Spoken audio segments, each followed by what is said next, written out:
जो district court है वहाँ के जो जज हैं, कैसे तय होता है इनका परफॉर्मेंस कि ये अच्छा काम कर रहे हैं, ये अच्छा काम नहीं कर रहे हैं? इनके बॉसेस कौन हैं, कौन इनके काम पर नजर रखता है? The judicial services which are manning the district courts वो ज़्यादातर जैसे सिविल सर्विसेज का जो स्ट्रक्चर है वही स्ट्रक्चर यहाँ पर भी चलता है। ठीक है। तो जैसे सिविल सर्विसेज में ये एनुअल कॉन्फिडेंशियल रिपोर्ट तैयार होती है हर ऑफिसर की, वैसे ही वही स्टैंडर्ड ये जुडिशियल सर्विस में लागू हुआ है। अच्छा। और वो बड़ी प्रॉब्लमैटिक होता है, जिस पर मतलब सबको डर होता है लाल पेन ना चल जाए, वो जब एग्जैक्टली। अच्छा। हाँ, वही तो प्रॉब्लम है। जैसे integrity, professionalism, relationship with the bar, ये सब फैक्टर्स लागू होते हैं जजेस के ACR में। और एक और स्पेसिफिक सिस्टम है जजेस के लिए, वो है यूनिट्स बेस्ड सिस्टम। जैसे कि हर एक जुडिशियल टास्क जो होता है उसके लिए एक स्पेसिफिक यूनिट दिया जाता है और क्वार्टरली डिस्पोजल टारगेट्स भी होते हैं। जैसे 10 केस एक क्वार्टर में डिस्पोज करना ही करना है। अच्छा, ऐसे टारगेट देते? ऐसे टारगेट देते हैं। तो अगर जज वो टारगेट को मीट नहीं करते हैं, जैसे समझो कि 150 यूनिट्स है एक क्वार्टर में, 150 यूनिट्स नहीं टारगेट करते, तो उनको ACR में पोर ग्रेडिंग आ सकता है। ठीक। जो फिर प्रमोशन, पोस्टिंग, ये सब में इन्फ्लुएंस होती है बाद में। तो ये जब ऐसे यूनिट सिस्टम होती है रेटिंग के लिए, तो प्रॉब्लम ये होता है कि जज का इंसेंटिव क्या होता है कि कौन से केसेस को डिस्पोज करना है पहले। अगर आपका कुछ टारगेट है कि चलो 10 केसेस डिस्पोज करने ही करने हैं, तो क्या करोगे आप? सबसे सिंपल इजी केस लेके वही पहले आप डिस्पोज करेंगे।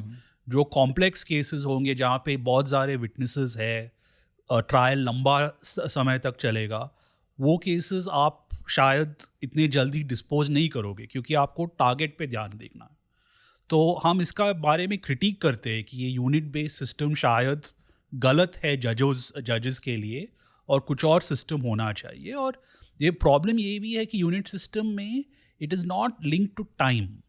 जैसे आप एक विटनेस को चलो क्रॉस एग्जामिन करो, वो यूनिट सिस्टम में बताता है कि 1 यूनिट मिलेगा एक विटनेस के लिए। अगर आप एक विटनेस 3 घंटे के लिए क्रॉस एग्जामिनेशन करना है या 10 मिनट में क्रॉस एग्जामिनेशन करना है, तो 1 ही यूनिट मिलता है आपको।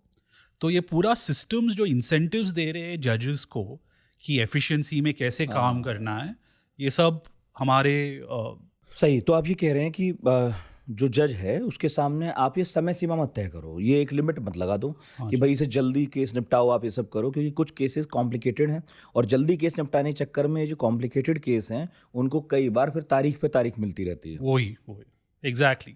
क्योंकि हर जज को अबाउट एवरी 3 years में ट्रांसफ़र होता है। अच्छा। और जब ये इंटर डिस्ट्रिक्ट ट्रांसफ़र है, अच्छा, तो जब यूपी में 3 साल में ट्रांसफ़र होता है, तो जब नए पोस्टिंग पे जाते हैं वहाँ पर भी उनके पोर्टफोलियो चेंज हो जाते हैं एवरी 6 months और 8 months की। आप सिविल जज रहो 6 महीने के लिए, उसके बाद आप जुडिशियल मैजिस्ट्रेट 6 महीने के लिए रहो। तो एक जज एक केस पे ज़्यादा देर तक नहीं रहते, तो उनका कुछ इंसेंटिव ही नहीं है कि ये डिस्पोज करना ही करना। इसका बहुत फर्क पड़ता है कि जैसे एक कॉम्प्लिकेटेड सा केस है जो 5 साल चला, 6 साल चला, एक जज साहब उस पर 3 साल रहे और वो चले गए। अब जो नए जज साहब आए वो वहीं से शुरू करते होंगे, हम तो ऐसा सोचते हैं। लेकिन क्या उनके आने से पूरे केस को लेकर जो अप्रोच है जुडिशरी की वो बदल जाती है? ऐसा भी होता है? मतलब उनको वो केस फिर से सुनना पड़ेगा फिर से? हाँ, तो नहीं, तो फॉर एग्जाम्पल अगर क्रॉस एग्जामिनेशन हुआ है चलो विटनेसेस का, तो नेक्स्ट विटनेस से शुरू करेंगे। ठीक है। हाँ, लेकिन अगर कॉम्प्लिकेटेड है केस और उनका यूनिट सिस्टम, ये जो यूनिट सिस्टम है उनको ये 10 केस निपटाना ही है अभी इस क्वार्टर में, तो अगर ये कॉम्प्लेक्स केस है और डिस्पोज नहीं हो सकता है उसी क्वार्टर में, वहाँ पे तारीख देंगे। तो यही प्रॉब्लम। तो इसमें 2 चीज़ें हैं, आप यूनिट सिस्टम को समझिए और उसके साथ ट्रांसफ़र्स को इसमें कंबाइन कीजिए। तो एक तो प्रॉब्लम ये है कि आपको मान लीजिए इस क्वार्टर 30 यूनिट अर्ज करनी है, तो और आपको ये भी पता है कि शायद अगले साल आपका ट्रांसफ़र हो जाएगा, तो क्योंकि आपको वो यूनिट्स भी कमानी है, तो आप कोशिश करोगे तो कि जो जल्दी निपटने वाले केसेस हैं उनको मैं सुन लूँ, और फिर जो बहुत मुश्किल केसेस हैं जिनमें शायद ज़्यादा समय लगेगा, वो जो मेरा अगला सक्सेसर वो आएगा सुनता वो रहेगा। सुनता रहेगा।